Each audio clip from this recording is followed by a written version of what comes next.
मित्रांनो, तर आम्ही आज चाललोय देवगिरी किल्ला. मी तर रेडी झालोय आणि माझी बायको रेडी होते. तर तिला थोडासा वेळ लागतो, एक अर्धा पाऊण तास अजून, आणि त्याच्यानंतर मग आम्ही निघू. हा, काय म्हणत होतो आपण? थोडं खोटं नाही बोललं पाहिजे. मला फक्त 2 मिनिटं झाले इथं उभं राहून. 2 मिनिटं बघा मित्रांनो, आता बोलता बोलता 2 मिनिटं होऊन जाते. झाले मी रेडी. I am ready. मी किती वेळची रेडी होऊन बसले. नुसता टाइमपास चालू आहे. नुसता टाइमपास चालू. एक ना एक काही ना काही राहतच आहे. असं काही नाहीये बरं. हो, आणि मलाच बोलतोय किती वेळचा रेडी हो रेडी. चला, मी रेडी आहे. मी पण रेडी. मग चला ना लवकर. चल. चल ना मग.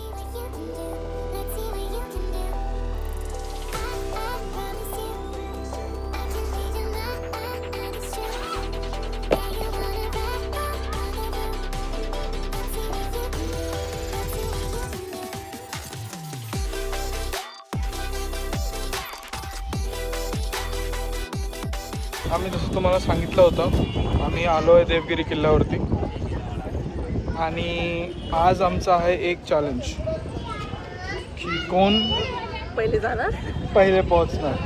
आणि ब्लॉग कोण बनवणार आपण बघू. अच्छा. तर आम्ही तसं दोघं आम्हाला उशीर चॅलेंज. झालाय कारण हे 6 वाजेपर्यंतच आहे. आम्ही आता पोहोचलोय 5 वाजता. आमच्याकडे आम्ही फक्त एक तास आहे. आम्ही एक्झॅक्ट 5ला पोहोचलो आहे. तर आम्ही पोहोचू 6 वाजेपर्यंत खाली परत, असं त्यांनी सांगितलं आहे. पण मला वाटतं 6चे 6:30 होऊ शकतात. So let's see. Okay, best of luck to us. तर गाईज, आम्ही आलो इथे देवगिरी किल्ल्यावरती. देवगिरी किल्ल्याबद्दल तुम्हाला काही सांगू इच्छितो. देवगिरी किल्ल्याचं इथे तुम्ही एंटर करताल तर 25 रुपीज तिकीट आहे. आणि हे माकड बघा एकदा पहिले. गेलं का? आता तिथे आहे. तर 25 रुपीज तिकीट आहे. काय म्हणतो? हे तर खूप दिसतील इथे. 25 रुपीज तिकीट आहे. आणि जर आणि तुम्ही बॉटल घेऊन जात असाल तर तुम्हाला 20 रुपये डिपॉझिट करावं लागतं. बॉटलसाठी. आणि बॉटल जर परत घेऊन आले तर तुम्हाला 20 रुपये परत भेटतील तुमचे रिफंड. नाही तर नाही. नाही तर नाही भेटणार. म्हणजे कचरा टाकला 20 रुपये तुम्ही खर्च करू शकता, नाहीतर घेऊन येऊ शकता. तर देवगिरी किल्ला 11th सेंचुरीमध्ये बांधला होता, 1187मध्ये. आणि तो बांधला होता भिलामा राजानी. आणि हा 200 फीट वरती आहे. आणि तुम्हाला अजून एकदा दाखवतो. अरे गेला.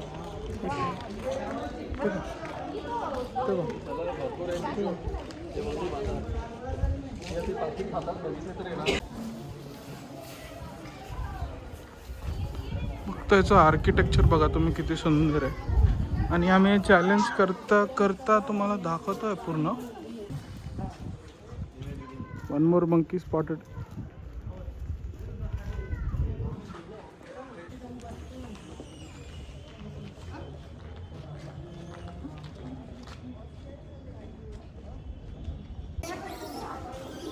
इकडून साईडने.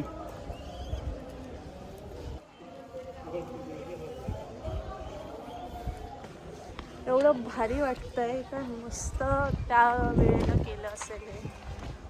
आणि 11व्या शतकात केलं आहे म्हणजे तर खूपच अप्रतिम आहे. हो. आणि ते आत्तापर्यंत थांबलेले आपल्या इथले बिल्डिंग जे आहेत ते थांबत नाहीत एवढा टाईम तरी. पण तरी हे आहे अजूनसुद्धा. तर हे खूप मोठी गोष्ट आहे. आणि आता सगळे लोक खाली येत आहेत. आम्ही वरती चाललो. आम्ही एकटेच दिसतोय जे वरती जाणारे घाटाने. हे बघा, सगळे खाली येत आहे, आम्ही वर चाललो. हे बघा गाईस, एवढं वरती त्यांनी बांधलं होतं. आणि त्याच्या सगळ्या भोवती, चारी भोवतीने खूप मोठा पाणीचा साठा आहे, जिथे एनिमीज क्रॉसच करू शकत नव्हते. ते शत्रू तिथपर्यंत पोहोचू शकत नव्हते. आणि ह्याच्यामध्ये खूप सिक्रेट टनलसुद्धा आहेत. खरं तर बघितली गाईस तुम्ही कधी? हे बघा,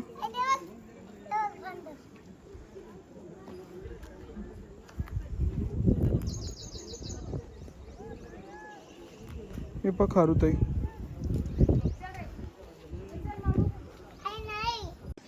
आम्ही अर्ध पण नाही पोचलोय आणखी. मी ते इथंच थकले. हा बघा एकटाच पळतोय पुढे पुढे.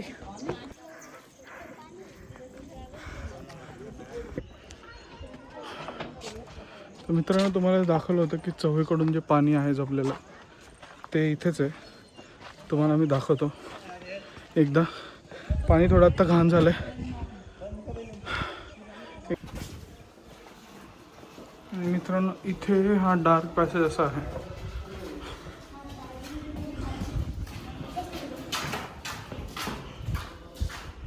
हे बघा तुम्ही पूर्ण डार्क पॅसेज.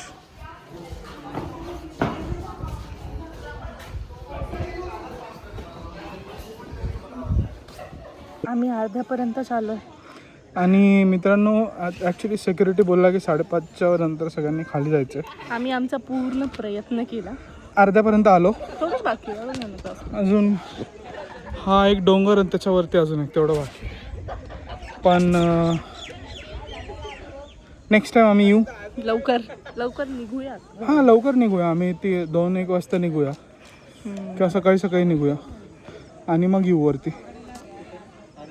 कारण आता जाऊन पण वरती काय फायदा नाही. हां सगळे गेट्स वगैरे बंद पण झालेत वरती. ते काही नाही. अर्धा तुम्ही किल्ला बघितला. थोडी अर्धी माहिती सांगितली. अर्धी माहिती आम्ही पुढच्या ब्लॉगमध्ये देऊ तुम्हाला. सेकंड पार्टमध्ये. तर मित्रांनो तुम्हाला ती जागा दाखवतो जिथे मी तुम्हाला म्हटलं होतं की पूर्ण हां. आणि पहिले तर त्यात मगरमच्छ पण होते. आता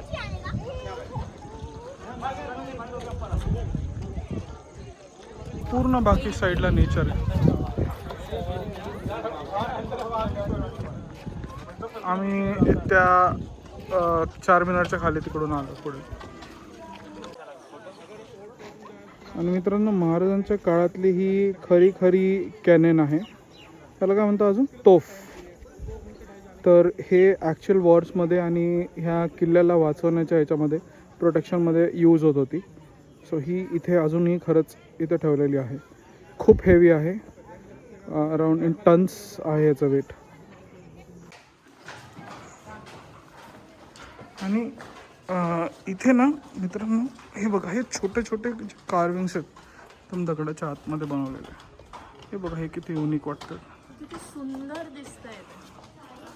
म्हणजे कसं केलं असेल ना त्यावेळेस. आणि बाकीचे दगड बघा. आणि हे दगड बघा. एकदम छान.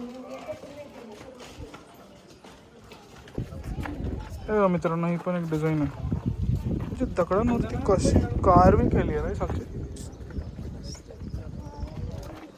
मित्रांनो इथे तुम्हाला एक तोफ दाखवतोय 1 मिनिटात फक्त. त्यांचा पण वेळ झालाय. हे सगळे ओपन एअर कॅनन गॅलरी आहे. हो हो.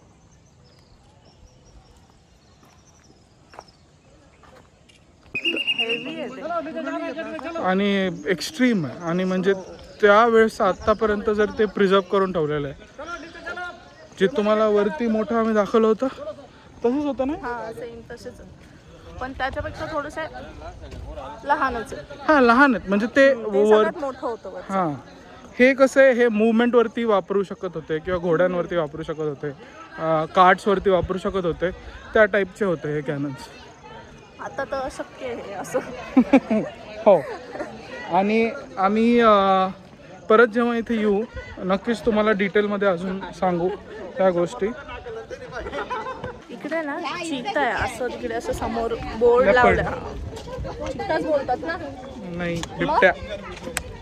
सॉरी बिबट्या. सॉरी चुकलं माझं. असू शकतो असं तिथे समोर बोर्ड लावलाय. आणि याने मला आत्ताच बोललाय जर तो समोर आला तर हा मला ढकलून देणार आहे. आणि जर पुढच्या व्लॉगमध्ये मी नाही दिसले जबाबदारी याची की याने मला ढकललंय.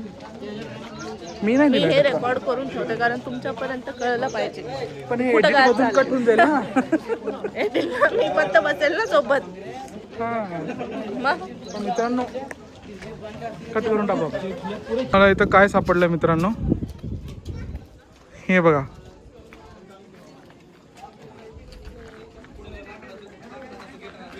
काय काय माहिती इथे प्रत्येक ह्याच्यामध्ये हे इकडे असं थोडं मोठं होतं, या साईडला थोडं छोटं आहे, पण तेवढंच डीप आहेत. नाही पण एवढं म्हणजे एकच थोडी उभा राहील ना. हे बघा, पहिले इकडे एंट्री होती, याच्यामुळे नाही. अशी खूप ठिकाणी नाही आहे इथे एंट्री आता. आजपासून तुम्हाला फक्त 6 ब्लॉग्स दिसतील, कारण राज गायब झालाय. समोरच पळतोय फक्त मला सोडून एकटा. तर मी आजपासून वेलकम टू 6 ब्लॉग्स असं करणार आहे.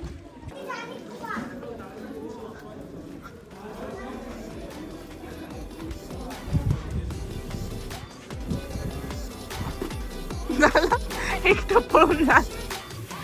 संपलं का? घरी माझ्यासोबतच जावं लागणार आहे ना. बघू ना कसं जातोस.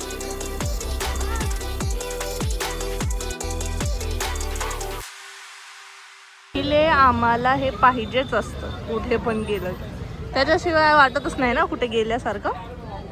असं असतं.